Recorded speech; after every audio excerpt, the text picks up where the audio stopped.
so blessed. So I'm going to start us off this morning by reading a short little story. It is a Sufi parable entitled The Lost Key. A man is walking home late one night when he sees an anxious man down on all fours, crawling on his hands and knees on the road, searching frantically under a streetlight for something on the ground. "Sir, what have you lost?" the passerby asks. "I'm searching for my key," the gentleman replied, sounding very anxious. "I'll help you look." The passerby joins the man in search. Soon, both men are down on their knees under the streetlight, looking for the lost key. After some time, the passerby asks, "Do you remember where exactly you dropped your key?" The man waves his arm back toward the darkness and says, "Over there, in my house. I lost the key inside my house." Shocked and exasperated, the passerby jumps up and shouts at the man, "Then why are you searching for the key out here in the street?" "Because I think there is more light here than inside my house." Like the passerby, many of us think it is ridiculous to search for something in all the wrong places, as they would say. And like the gentleman searching for the key, he represents all of us when we seek our identity out there in the world somewhere. We seek our happiness out there, perhaps in another person, in a job, a title, a degree, or in material possessions. Often we prefer to distract ourselves by looking and being overly concerned and by what is going on out there than residing in our own house. And like the gentleman searching for his lost key, we resist, we avoid, if we're honest, entering our house and residing there for fear of the darkness we might experience, and we frequently experience, where our fears come to life, our anxieties, our doubts, our insecurity. But what we fail to recognize is that the darkness that we are experiencing comes from us residing in our subconscious mind, which is the basement of our consciousness. And so let's just take a look at what is the subconscious mind. Many of you have heard of this before. So our subconscious mind is like our hard drive. It warehouses and stores all of our conditioned beliefs about ourselves, about other people, the way we think things should or should not be. It stores our beliefs about what is right and wrong, good or bad. It warehouses all of our memories, the good, the bad, the ugly, so to say. We cling to the joys, our memories that are joyful, and we resist and we refrain and we stuff down our hurts, our wounds, our traumas, our depression.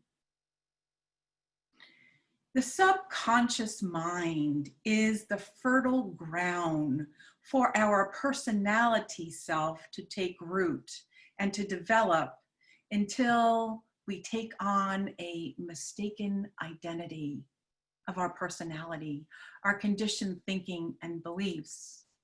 And when we are so engaged and ingrained in the basement, we fail to recognize that there is an upper room, our superconscious. And that upper room, our superconscious, is our divine identity, our divine nature, our I am. It is where our illumined consciousness, where the wise one speaks, where that spark of our divine identity, or I should say the flame, is most alive.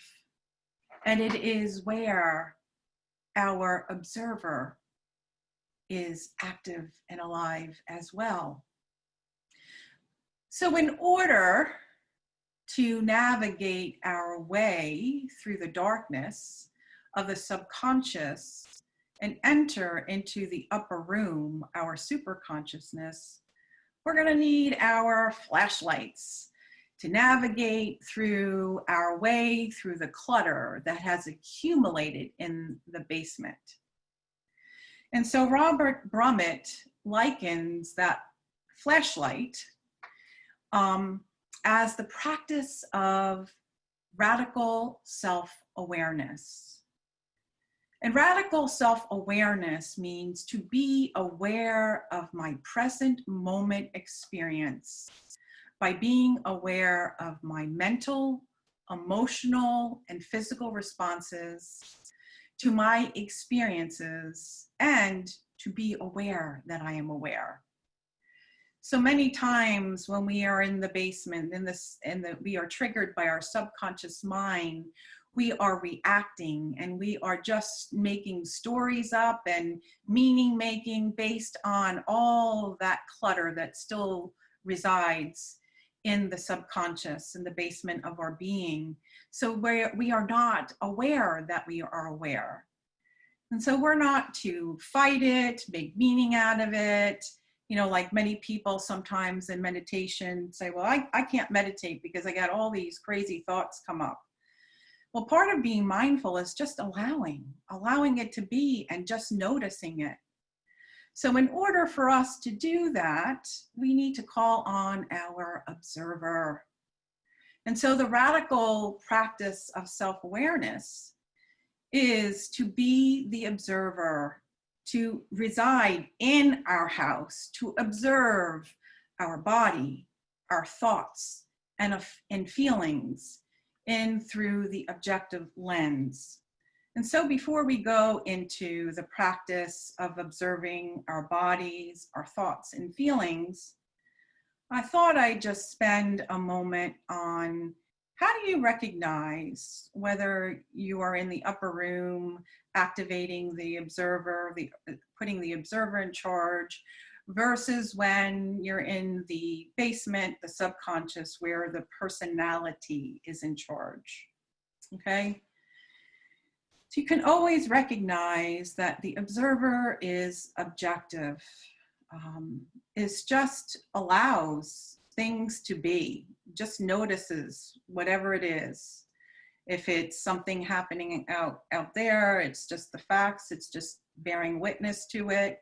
If it is something in our bodies, a sensation, a tightness, a feelings, rising, like excitement, it's just allowing and noticing.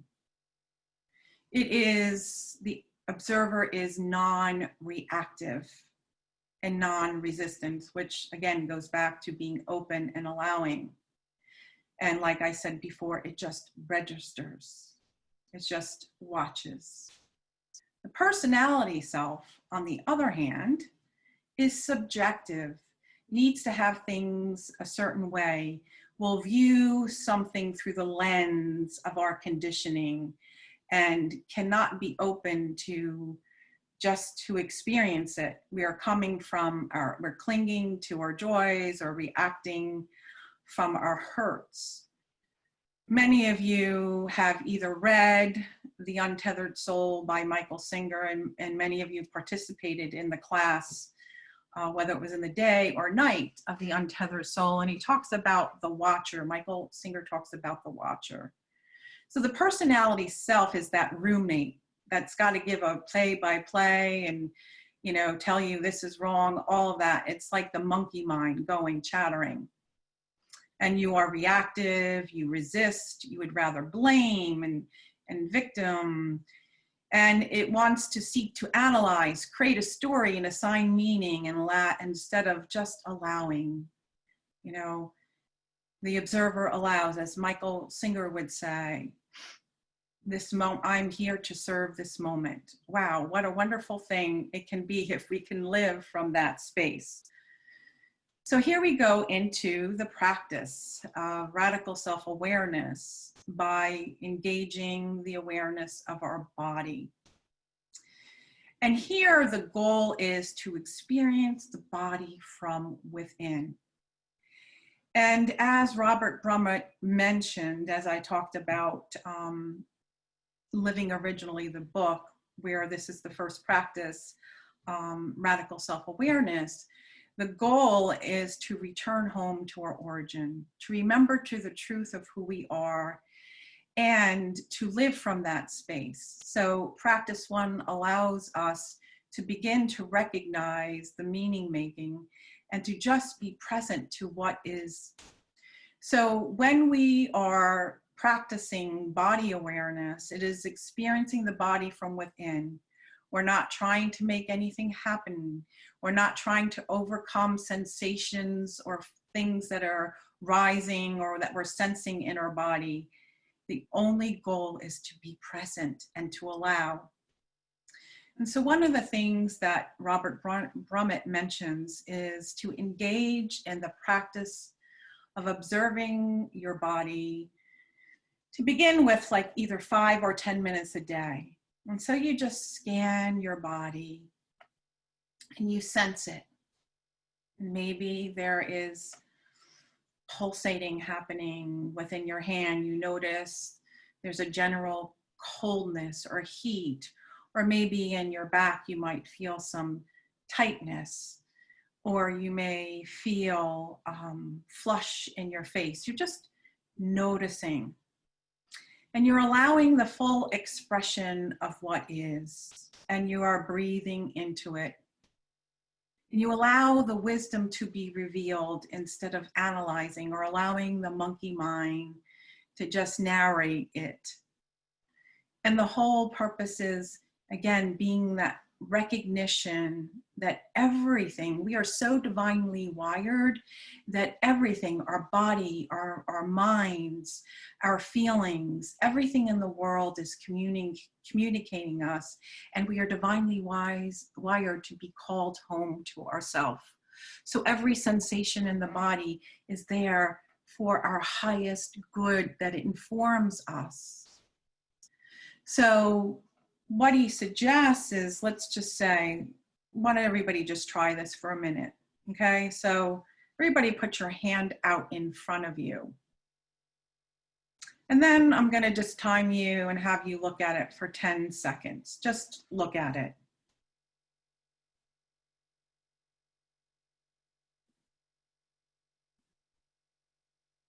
And now close your eyes and sense it from within.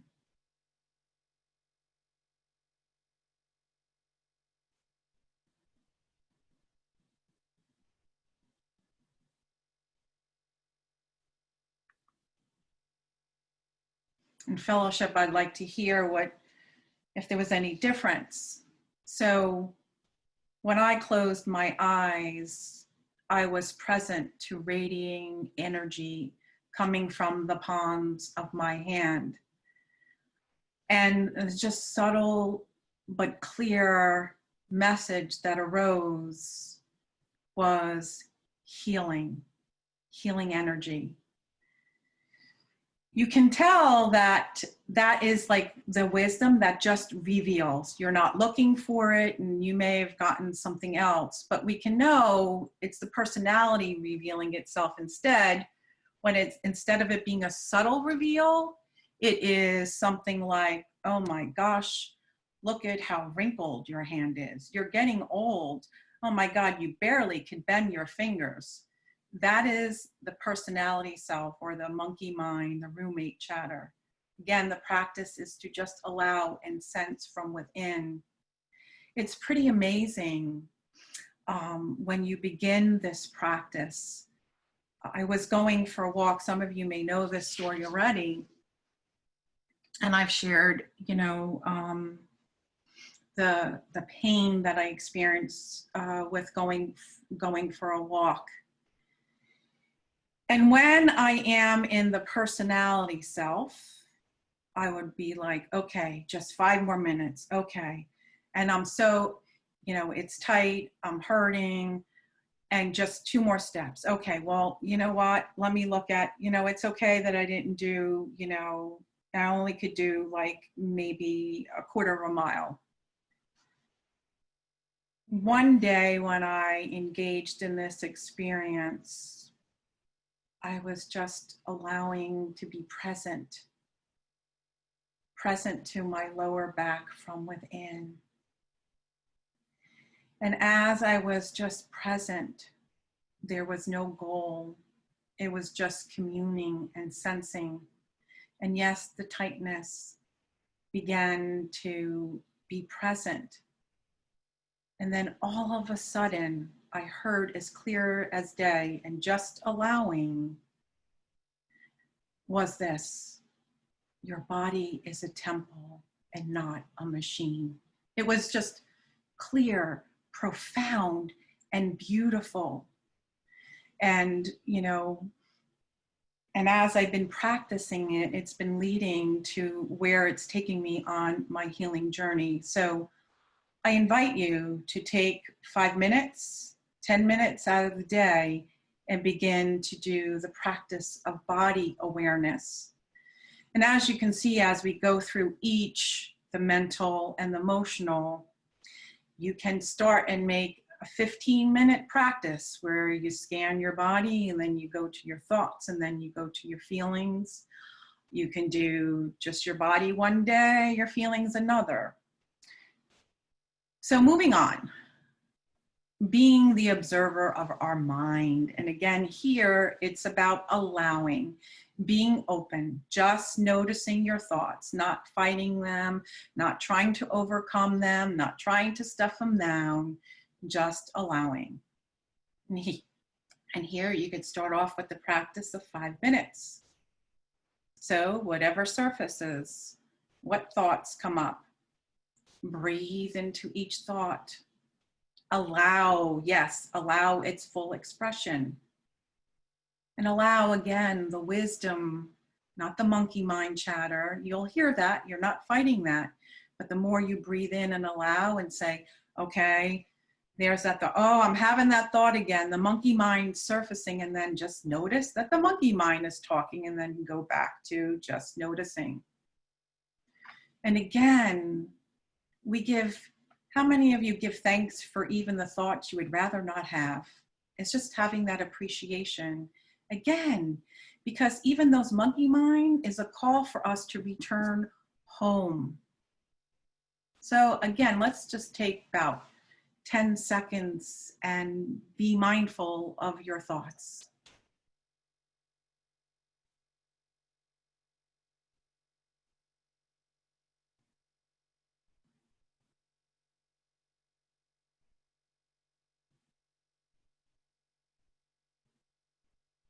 Just registering, what are you noticing?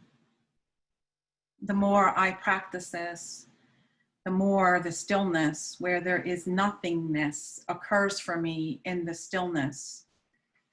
It doesn't mean I never have thoughts come, but again, bringing this practice over and over allows for that being in the stillness. And then allowing the wisdom of what's revealing itself. Where am I asked to return home? Is there a healing that is calling to me? Which moves us to our feeling nature. And again, our goal is to just notice our feelings, to be open to them, not try to overcome a feeling, make a feeling go away.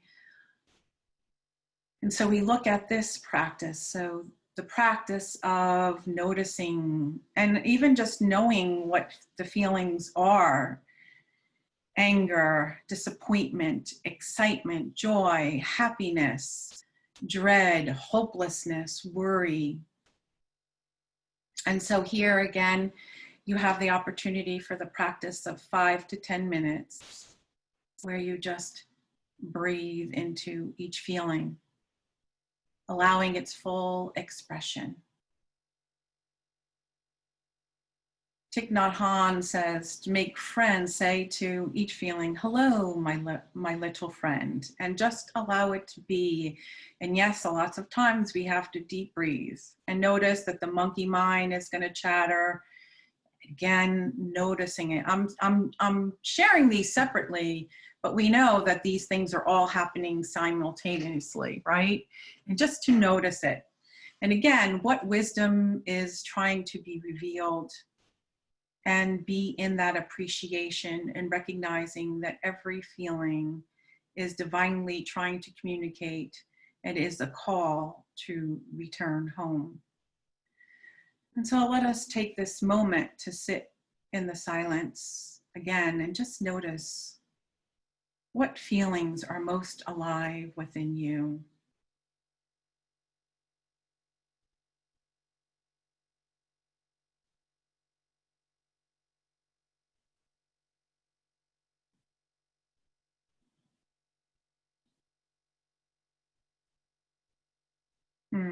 Appreciation for this opportunity to be together. And so as I come to a close, I invite you to begin, if you don't do this practice, the practice of radical self-awareness, where we return home to ourselves. And it is a way to realize what it is alive, to bear witness. Are we living from our personality self, and can we ascend to that upper room? And so you can take, like I said, the 5 minutes for each, body awareness, mental awareness, and emotional awareness each day. You can take them separately. Now, in the book, Living Originally, Robert Brummett actually says that you should spend a month, 30 days on each practice before going to the next. So what I am doing is I am going to rotate through the 10 practices in a series, but in November, I am going to be offering both in the day and in the evening, us entering into Living Originally and engaging in each of these practices for a month.